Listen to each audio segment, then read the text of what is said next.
It's Silicon Sports Spectator. I'm Joe, bringing you all of the Bay Area professional sports fan experience right into your ears, whether it's through Spotify, Apple Podcasts, or any of your favorite providers. Thank you for tuning in. Let's go around and see what's going on. Today's a big day in that the NCAA tournament kicks off, at least in the big team. So it's always one of the more exciting days where, and admittedly, probably the first time that I've tuned into college basketball this year, but always exciting just to, have the TV on and watching these games all day. As far as Bay Area sports, we just have St. Mary's in there, made it in as a 7 seed. Into the men's tournament. Over on the women's side, the Cal women made the tournament, but it was cool to see their reaction when that was announced. So not a lot as far as our local teams rooting on there, but hope you're tuning in. Hope you filled out brackets for both the men and the women, and I'll share my overall picks. I don't mind. For the men's side, I have St. John's winning on the men's side, and for no other reason than Rick Pitino. I couldn't name anyone on their team, but just kind of like the path that they take in the tournament, and I've heard good things about them. I haven't watched them much. I like the Patino story, so we'll see how that goes. On the women's side, it's no surprise that, I was going to say Carolina pretty easily, just continuing their dominance. It's hard to pick against them, but I think that USC is going to take it. I think Juju has the juju to make it happen. We're gunning for the Valkyries. Let's tank this year, get Juju in the following year when she's draft eligible. I'd love to see that. Just I think she's the most dominant player in college basketball right now, and we'll see how that goes. They would have to face UConn if all things go well, which would be a really tough matchup, but certainly would get a lot of viewership for that one. Again, kind of a potential star mashup with Paige Beckers and the UConn squad. Always competitive, always tough. Keep an eye on those. But rooting for the Trojans. I won't say rooting for them, but I'd be happy to see it. So those are my bracket picks and all. Who did you got? What's also interesting as far as Bay Area sports though goes is that San Francisco at the Chase Center will be hosting the regional round in the men's team. So that is coming up on March 27th and 28th. The Sweet 16 round will be one of the locations. There is Chase Center. Maybe it's the only place that it's happening. But so if you're looking for impossibly priced tickets, then you'll be in for a great experience with that. It's great to see that the Bay Area is one of the chosen hosts for that. Next up, outside of the NCAA, lots of cool talking points here in the NBA and our Warriors. Let's go back into just last week where Steph has this incredible game, and we're talking about how great he is. He hits the milestone 4,000 three-pointer in his career, so far ahead of James Harden is 2, and he's over 1,000 behind. It's just this incredible, milestone that Steph Curry has hit. And what's really neat about this, there's all these great tributes to Steph and career perspectives, talking about, where does he rank? And, people have him so high up. And then what's happened is then Steph puts up a dud of a game. And actually all of the Warriors put up a dud of a game against Denver this past week. And it's so funny because in the course of one NBA game, the talking points go to, does Steph have it anymore? Steph, is he tired? People, relax. It was a bad game against Denver. I totally admit that. Steph in particular did not, I wouldn't say he had a bad game, but he did not have a great game. And we did still have an opportunity to win that. Made a good close comeback at the end, but really just still awful turnovers. Free throws, also we shot under 50% for the game. We had our worst three-point shooting nights as well as a team. All those factors and the fact that we, lost, by single digits and, got it within 3 within the last couple minutes, I wouldn't worry about it. Now, Denver, once they're all healthy, they will be probably one of the more formidable opponents that we would face in the West and in the playoffs should it come to that. I don't know. We've beaten them before in the playoffs. That was a while ago. I don't know. I like to think that as tough as a matchup as that is, the Warriors could win a series against Denver. The team that probably worries me the most, honestly, comes from the East. I think Cleveland is just well-balanced, well-coached, and deep as well, too. And I think those are the ingredients that make up for a championship caliber team. So the experience that the Warriors bring is probably their ultimate advantage, and everything working with Jimmy Butler and all that. So yeah, it's too bad we did have a Jimmy Butler loss in there. Yeah, that Denver loss in there, like I say, it was something that was a winnable game. But this last game against the Milwaukee Bucks, which again, the Milwaukee Bucks coming in, I think all in all pretty healthy. Giannis doing his thing, but I think recently the Bucks had begun to decline a little bit, at least in terms of the record. They're in a playoff position right now, but kind of teetering on the edge of being a play-in team. We'll see. But I think they definitely got exposed, the Bucks did, against the Warriors. Steph sat this one just for rest. We could see that he needed the rest from that Denver game. Literally, like, Steph has this cut eye, his shoulders all mangled. He had a couple hard falls in the fourth quarter of the Denver game. So yeah, I'm glad we gave him a rest. He's back against Toronto, and I always like how Steph reacts after he has a bad game. He tends to have better performances. Keep an eye out for that. The other big talking point out of the Milwaukee game, of course, was Jimmy Butler taking over, especially, late in the fourth. It's a close game, and Jimmy Butler leads this incredible big push for the Warriors. I forget what exactly the run was, whether it was a 17-point run or but at least a double-digit run or whatever, where, we went from a back-and-forth tie game to all of a sudden, okay, we got this. Now, shout out to Pods, who showed up awesome, especially late in the game. He came back from his injury. I forget how many games he missed, but he looked incredible. He did not miss a beat. Played great on both ends of the ball, especially late in the fourth, taking these bold three-pointer shots. He had two of them in the final minute of the game or so to really ice that one for the Warriors. Great to have him. I love his contributions to our team. And of course, he's a Santa Clara University guy, my alma mater. So, all right. Oh, the last talking point there, of course, was Draymond Green, too. We can't say enough good things about his contributions. And he was paired up against Giannis, of course, and absolutely shuts him down. Giannis had I don't know about his worst game, because I don't know everything that he's done this year, but he had a really bad game. And specifically, when Draymond was directly on him, he had 0 field goals. I love that. At other times, Giannis just kind of looked lost out there. He actually had a surprisingly decent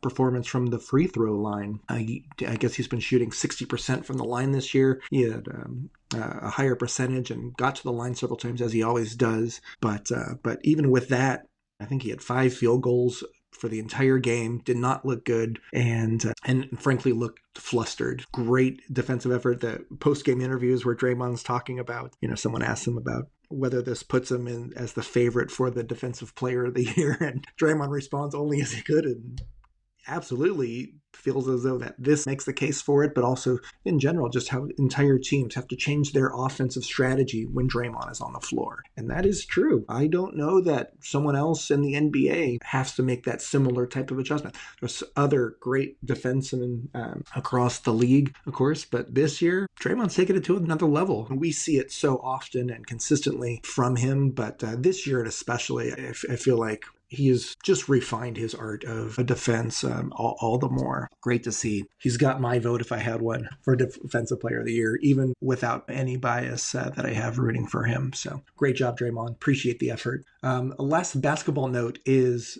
which may surprise you, is a couple notes about high school basketball here in the Bay Area. First of all, congratulations to the Carondelet girls, state champions. I forget what division they are, Division 3 maybe? But yeah, I think it's the first time in 20 years or so that they've won a state championship. Great news. I'm rooting for them.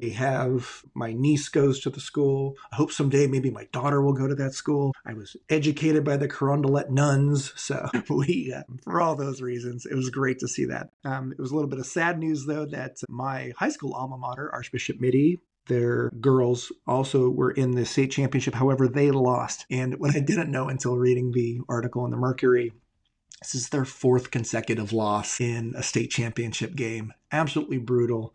They were without one of their star players for this game, but no excuses, and always root for that program. Sue Phillips is still the coach. She was the coach there when I was there. I know my brothers know her well, but too bad for that program. It's great to see their consistent effort, and yeah, they were in the, I believe, the open division, arguably maybe the most competitive one. So, but yeah, fourth consecutive state loss.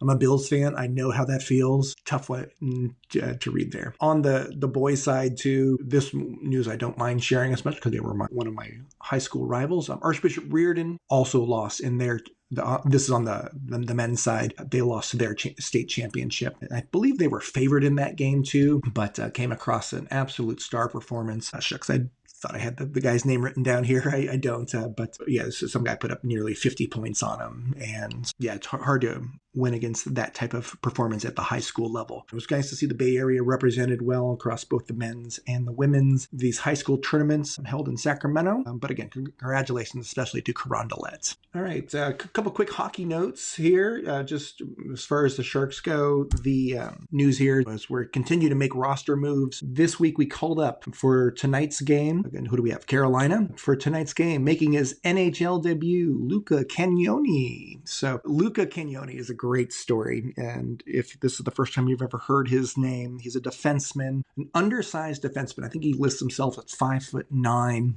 but has been absolutely stellar. One of the best performers this year on the San Jose Barracuda. He was a 2023 fourth round draft pick for the Sharks, and absolutely has made his presence felt.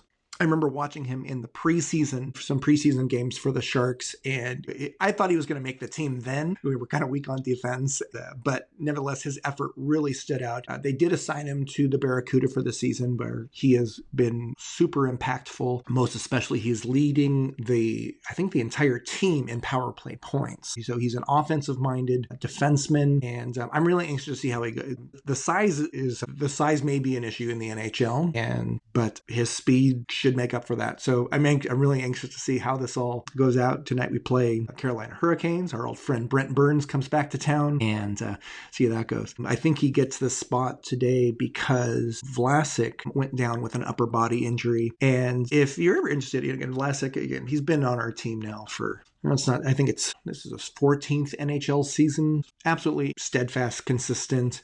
There was a great piece in The Athletic just today about Marc-Edouard Vlasic and his ability to block shots in particular. Since they've began keeping this statistic, and I forget what the exact number was, but it's over 2,000 shots that he's blocked. Basically just pointing to, how willing he is to sacrifice his body and contribute, especially on the penalty kill. This has always been a strength of his.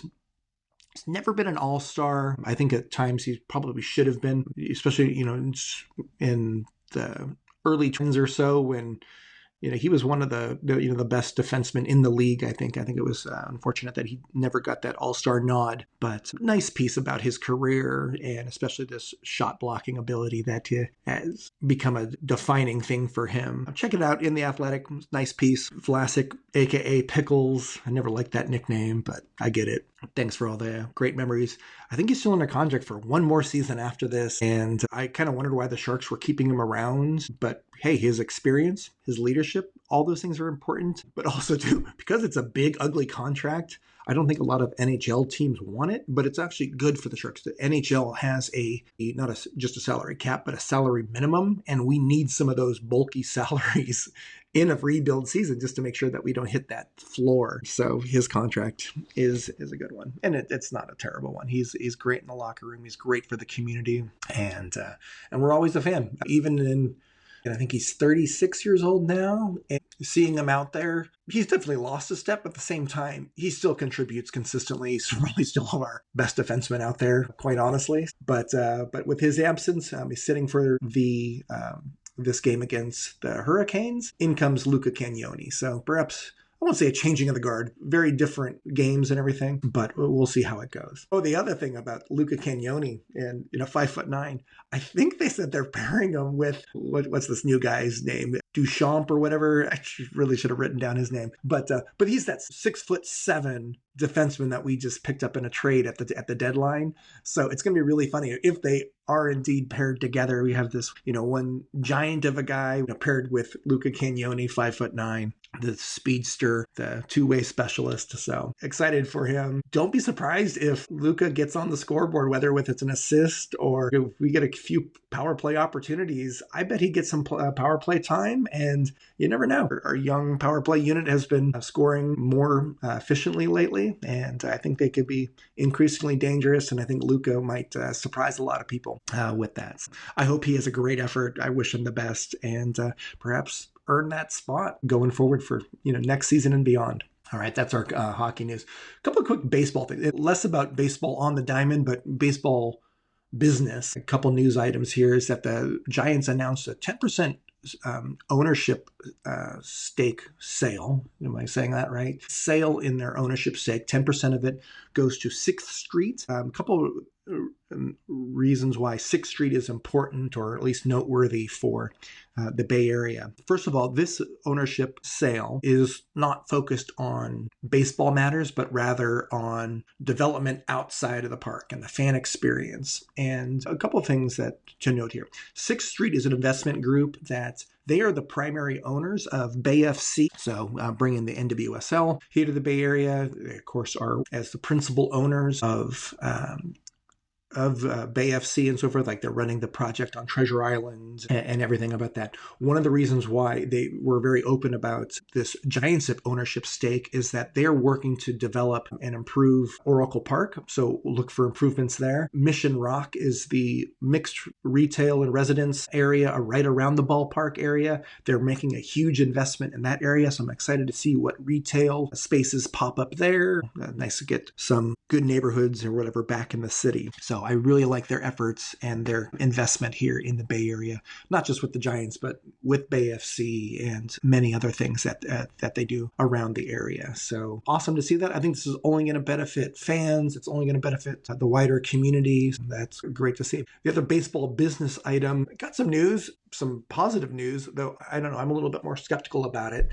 And that is NBC Sports Bay Area / California. Those channels where we watch so much of our local sports, the Sharks, the Giants, the Warriors, tune into them very often, of course, to watch all of our sports, is that they're going to be offering a non-cable package. So you can buy just that channel for it. And for cord cutters and others, that was often why you would keep your Comcast or whatever cable subscription was, so you can get those local cable channels so you can watch your local sports teams. So it is important that they are offering this outside of a bundled package. You could buy however, you do still have to buy the MLB package. So, and I think that was $40 a month or something. And then it's an additional $20 for the NBA. So, okay, you're back up to $60. And I'm thinking, that's almost what I paid for cable. And I'm not getting those other channels.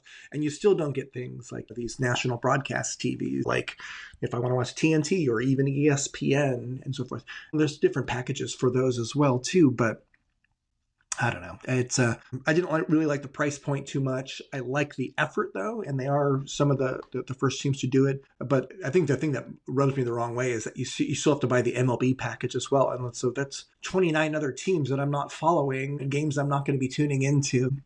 I don't know. It's we'll see how this develops. I'm really anxious to see. I think actually, though, there's a good market for this. Long stated that, especially I kept cable just pretty much for the purpose of that. I recently switched over to YouTube TV. That's been great, for me, but also because I do watch other channels as well. Yeah, we'll see. One other quick TV note, and this is now beginning to switch sports, was watching on ESPN the other day, the TGL. I don't even know what that stands for, Total Golf League or whatever, but it's, the golf simulator, for the league that Tiger and Rory were founding partners with. I didn't even know until this one particular match. I've tuned it in before. It's kind of cool to watch. I don't enjoy it as much as regular golf, but they do a good job of just making it good TV. I love that the fact that the players are mic'd up and you kind of see a lot of their personality through it. I would love to actually go and see one of these things in person. But what I didn't know until I happened to tune in the other day, is that the Bay Area has one of these TGL teams. We have the Bay Golf Club. And yeah, it was really cool to see. In fact, we were semifinalists. We were competing for a spot in the finals. We did not win, so we will not be making it into the finals. But it was very cool to see, though. Yeah, I'm gonna have to watch this a little bit more. And I don't even know how TGL works in terms of like, do we have home matches in the future? We'll have to see how that all works out. But I'll look up here just while we're chatting about who the players are on our team. And so anyways, it was cool to see the Bay Area. I learned too that among the investors of this Bay Golf Club include, maybe no surprise, Steph Curry, Andre Iguodala, two great golfers in their own right. And it was cool to see that they were part of the ownership group for this Bay Golf Club team. Check them out. Well, I guess the season's ending right now, so and we're not in the finals, so it's going to be until next season. Anxious to hear what your own thoughts are about this TGL and what you think. All right, wrapping things up a little bit, let me talk a couple quick soccer notes. Bay FC, of course, they had their season opener last weekend. They unfortunately just came to a draw in their opening match. Their home opener is this Saturday against Louisville. Check them out. Great to have Bay FC back in town. Earthquakes also face off this weekend, and it's not this weekend, but the following weekend. When they come back to PayPal Park, the Earthquakes. Circle this one on your calendar. It's taco and tequila night. They have a great deal where it's however many tacos and a thing of premium tequila, $25 or something like that. Drive carefully. But that will be a great time out there. One more soccer note is I read about the USL. So this is not as prestigious as the MLS, but the other U.S. soccer league here. It's where the Oakland Roots play in there. We also have Monterey FC is in this league. They announced as perhaps as a way of differentiating themselves from MLS, is they announced why can I remember that word? The USL, this league that the Oakland Roots and Monterey FC are in, just announced that they are going to offer or begin a promotion and relegation system. So they have, I think it's 4 or 5 different levels. The Oakland Roots and Monterey FC are kind of the second tier, in this, but they have the opportunity if they were, however many teams succeed. I don't know what the rules are for this promotion and relegation, is that they can move up into the premier level of the USL, or if they have an awful season and the Roots are already off to an 0-2 start. The season just began a couple weeks ago. But if they continue this trend, could they be relegated to a lower tier? Keep an eye out for that. I like this move, if nothing else. Maybe just to put the USL on notice a little bit. I like these ownership groups for these smaller clubs. I've not been out to a Roots game in Oakland or anything yet, but when the A's were here, they did some cross-promotion stuff. And love to see how it all turns out. I think that hits on all the sports topics that I wanted to hit. The other thing that I've circled with kind of a sports connection is next week is the opening of a new restaurant I've been dying to try out. They've announced it, and it's been open for private events this week. But in downtown San Jose is the opening of the Press Room, and it's right at the corner of Santa Clara and I guess it's not Market Street, probably, or maybe it is. No, I take that back. I think it is Market Street and Santa Clara Streets. It's in an old building historic building that used to have this. The San Jose Mercury used to be based out of there, and I'm talking, this is early 1900s. And so we look for this kind of renewed space. It looks really cool from the outside. I've seen some renderings about what they hope to accomplish with that, but some good upscale food. It's going to have definitely a great place to grab a meal before a Sharks game, or if we're just hanging out in downtown. So I work there occasionally, and in downtown San Jose, that is, and I'd love to check it out for lunch or drinks sometimes. Again, check that out. As they didn't announce what exact day, they just said next week. So watch for that. For all these great insights about Bay Area sports and Bay Area sports culture, thanks for tuning in to Silicon Sports Spectator. I'm Joe. Until next time, out.